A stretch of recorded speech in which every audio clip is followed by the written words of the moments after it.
Hello friends, Anderson here. This is episode 1.5 of EVENNIGHT, the first session. For this to make sense, you should probably watch episode 1 first, which is also in this playlist. This one mainly deals with the character creation, and there is a tiny bit of RP in a scene at the end. So let's pick it up where we left off in episode 1.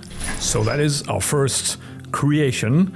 Now, we should send in our intrepid explorers, but before we can do that, we actually need to meet them a bit more than just superficially in an intro that already feels like it's miles away. So, we've already learned their names, the circumstances of their birth, and some of their character traits, all of which, by the way, I randomly generated. And through the magic of editing, I can actually walk you through that now, because I generated the names off of a list of fitting random tables out of the Ultimate Toolbox, which gave me Nellike, Murdoch, and Quinn.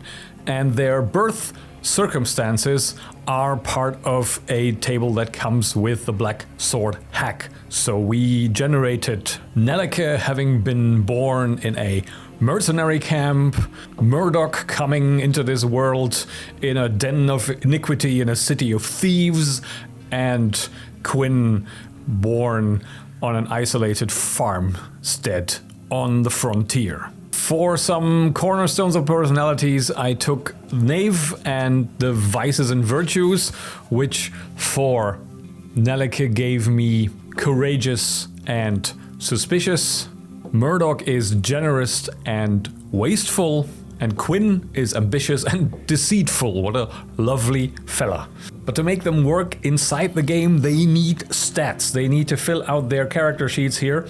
Strength, int, dex, wiz, con, ka. All that sounds kind of familiar, probably. And how that works in the Black Sword hack is that we do roll 2d6 on a table with results ranging from 8 to 13, so the lowest is 8, the highest is 13 that we can generate during character creation. There are ways to take backgrounds that we have to take 3 of later to raise some of those stats. And to give you an impression on the consequence of a stat, the system is roll under for attribute checks. So if we assume 13 as sort of the highest, sort of a 60-40 split chance of leaning towards success, then an 8 is sort of the almost reverse of that. So in 60% of the cases, roughly, you're probably gonna not succeed. And a 10 is sort of, or an 11 rather, is sort of right somewhere in the middle. So not really too bad to have a bad stat. Now let's start with Nellike. Strength 11, int 10, dex 10, wisdom 12, Constitution 11, Charisma 8. 2 1s, that makes 8 for Murdoch's strength. Int 12. Dex 13. Wisdom 10. Constitution 11. Charisma 11. I'm not redistributing these results or anything, by the way. That 13 happened naturally, so we're already... Woo! And finally Quinn. 10 strength. 11 int, 11 dex, 10 wisdom, 10 constitution, and 2 and 1, that is 8 for charisma. So the only charismatic person is Murdoch.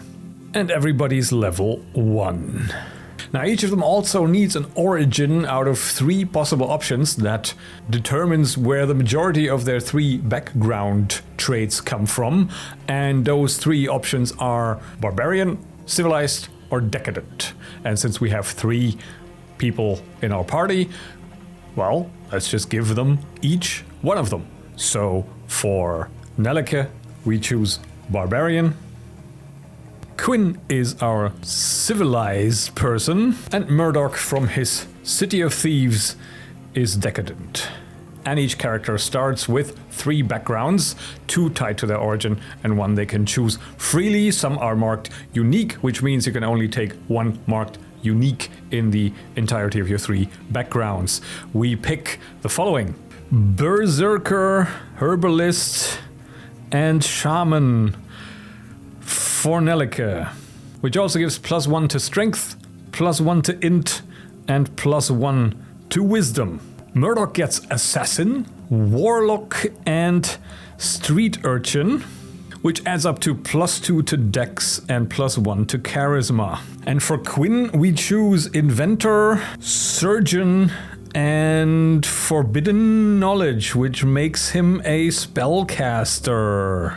Nelike's shaman background makes her allied to 2 spirits that we can choose from a list of a variety of options. And for our 2 spirit allies, I've chosen an ancestor spirit and a fire spirit, one of which gives you advantage on rolls if you invoke them, and the other lets you set fire to things or manipulate fire.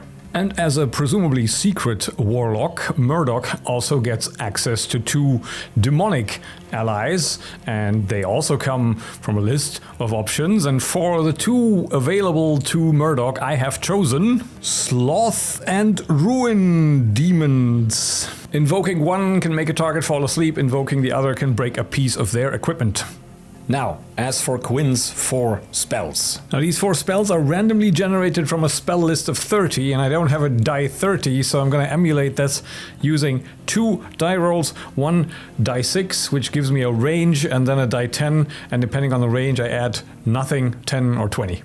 So Quinn knows the following spells. Deafening Scream, which can severely impact enemies and it kills animals and children outright. That sounds horrendous.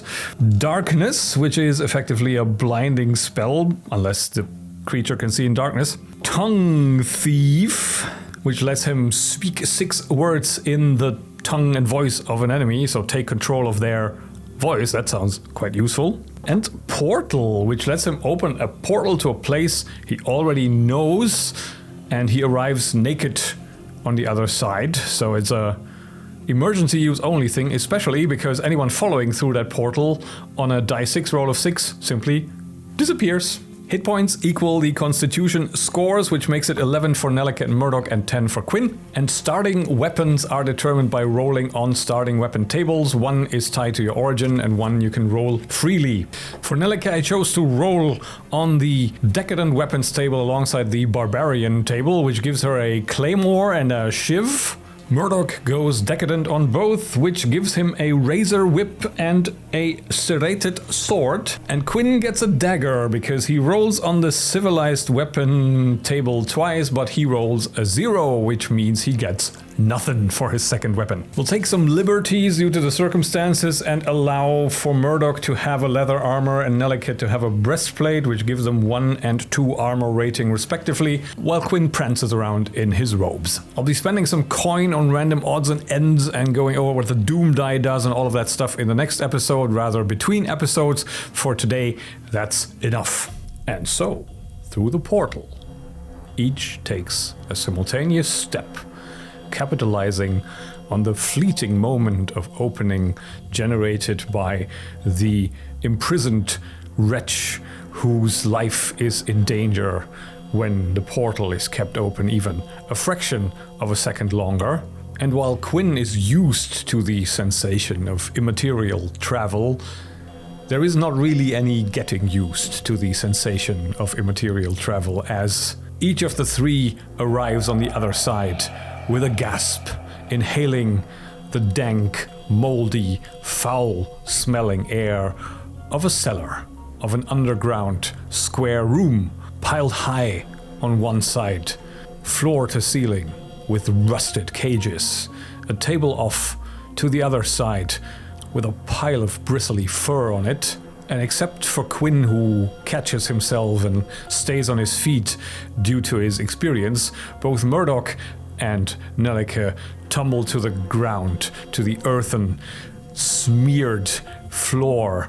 And as the other 2 clamber back to their feet, Quinn, already curiosity aroused, takes a few steps to the table because he has spotted a little bag, which he picks up, opens the pouch, rattles it, can't quite make out what it is in the twilight, so he puts it back down briefly, fumbles with his lantern, casting the underground room in a dim orange glow, and then recoils as he spots the contents of the small bag as a collection of human teeth.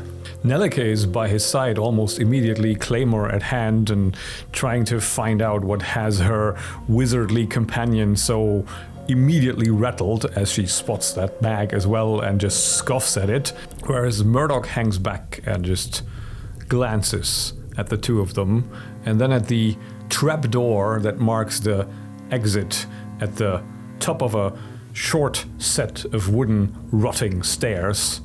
Could you two be quiet for a moment? I'm trying to listen to what is happening on the other side of that trapdoor, Murdoch says, generally affecting a bored, blasé voice even in the worst of circumstances, and this isn't particularly bad. And while Nelleke rounds on him and favors him with a frown, both of them quiet down, and they listen to the noises coming from the outside. And to know what those noises are, we'll have to design the next area next time. So for now, we'll leave it here. Thank you very much for watching. Thanks for joining me on this Dungeon 23 endeavor. And until next time, bye for now.